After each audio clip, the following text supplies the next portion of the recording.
In the coal country of Pennsylvania, there was once an ordinary town. Its name was Centralia.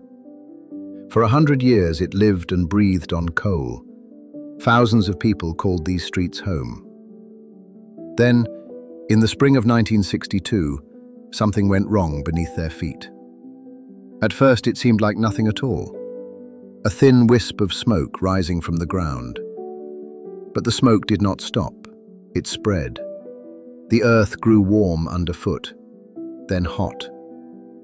Something deep below the town had caught fire, and no one could put it out. Year after year it burned in the dark, unseen, eating its way beneath the homes, the roads, the yards. Until the day the ground itself began to open. What happened next would empty Centralia forever.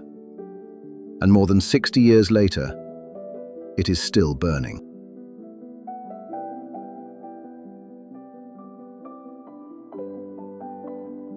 To understand how a town could burn for 60 years, you have to go back to the beginning.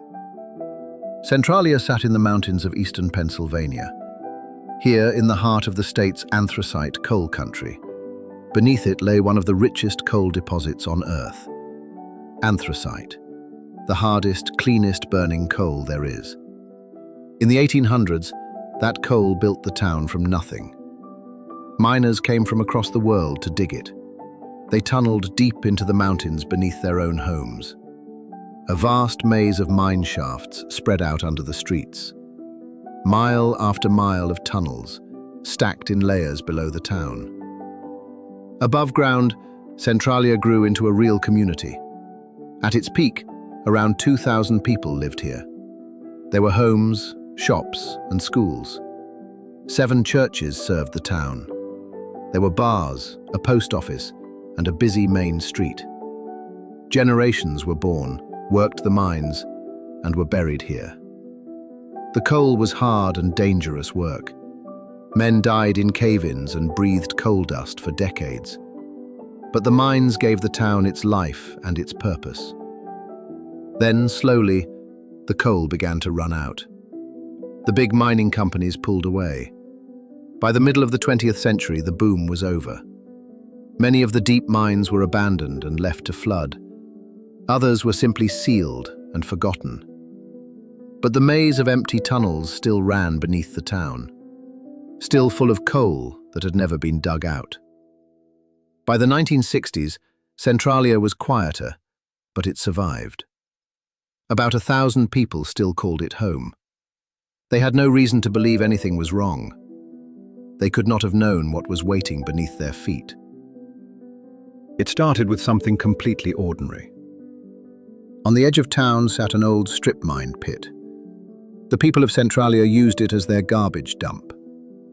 It sat at the south end of the borough beside the cemetery. By the spring of 1962, the dump was overflowing. With the Memorial Day holiday coming, the town wanted it cleaned up. The plan was simple, and it had been done before. They would set the trash on fire and let it burn down. On the 27th of May, the fire was lit. At first, it burned just as expected. The crew let it burn, then moved in to put it out. But when they doused the flames, the fire did not die. Something underneath was still burning. The pit had an opening, a gap into the old mine workings below, and the fire had found it. The burning trash had ignited the exposed coal seam. From there, the fire slipped down into the tunnels, into the vast maze of coal beneath the town. Now it had all the fuel it could ever need. Crews came back again and again to dig the fire out. They tore open the ground, trying to reach the flames. But every time, the fire had already moved deeper. It was always one step ahead of them. Putting it out would have cost a fortune no one had. And so the digging stopped. The fire was left to burn. People told themselves it would burn itself out. It did not. Underground, in the dark, it kept eating through the coal. And it began, slowly, to spread toward the town. For years, the fire stayed out of sight and out of mind. The people of Centralia went on with their lives. But underground, the fire was growing. It crept along the coal seams year after year. Slowly, it spread outward beneath the town. And as it spread, it began to make itself known. The first sign was the smell, a faint trace of sulfur in the air. Then came the heat.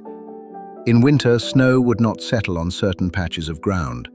Steam began to rise from cracks in people's yards. Gardens and trees withered and died. In places, the ground grew warm to the touch. But the real danger was the part no one could see. The fire was pulling the oxygen out of the air and pushing up poison gases in its place. Carbon monoxide, colorless, odorless, and deadly. It seeped up through the ground and into people's homes. Families began to fall ill without knowing why. Headaches, dizziness, a heavy, sudden tiredness. Some collapsed in their own living rooms. The state began placing gas monitors inside the houses, red lights that would warn when the air turned deadly. Children grew up knowing exactly what that alarm meant. And still, for most, Centralia was home. Their families had lived here for generations. They would not leave over a fire they could not even see. So they stayed, and they waited, and they hoped. The government studied the danger and argued over the cost. And while they argued, the ground kept burning. It was only a matter of time before the fire took a life. By 1981, Centralia had lived with the fire for 19 years. The town had learned to live beside the smoke and the gas. Most believed they could go on this way forever. Then, on Valentine's Day 1981, the danger finally showed its face. A 12-year-old boy was playing in a backyard. It was an ordinary winter afternoon. Without warning, the ground opened beneath his feet. A hole tore open in the earth and swallowed him. He fell into a pit 4 feet wide and 150 feet deep. He caught a tree root and held on for his life. Below him was a drop into darkness and scalding gas. He screamed as hot steam rose around him. His older cousin heard him and ran to the hole. He reached down, caught the boy's hand, and pulled. Inch by inch, he dragged him up out of the earth. The boy survived, by seconds and by inches. The steam from that hole carried lethal carbon monoxide. Moments longer, and it would have killed him. The story raced across the country. Suddenly, the whole nation was watching Centralia. What had been a local problem became a national emergency. Experts came to measure the fire and the gas. What they found was worse than anyone had feared. The fire was vast and still spreading. Putting it out could cost hundreds of millions of dollars. No one was willing to pay it. So in 1984, the government made a different choice. They would not save the town. They would empty it. They offered the people money to leave their homes forever. The offer split the town in two. Some took the money and left without looking back. Others were heartbroken at the thought of leaving. This was the only home their families had ever known. One by one, the houses began to empty. As families moved out, their homes were torn down.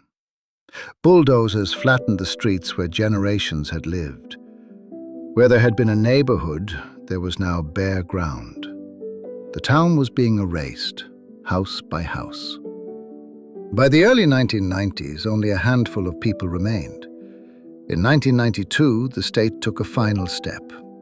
It condemned every building still standing in Centralia. Legally, the town no longer belonged to its people. Still, a few refused to leave.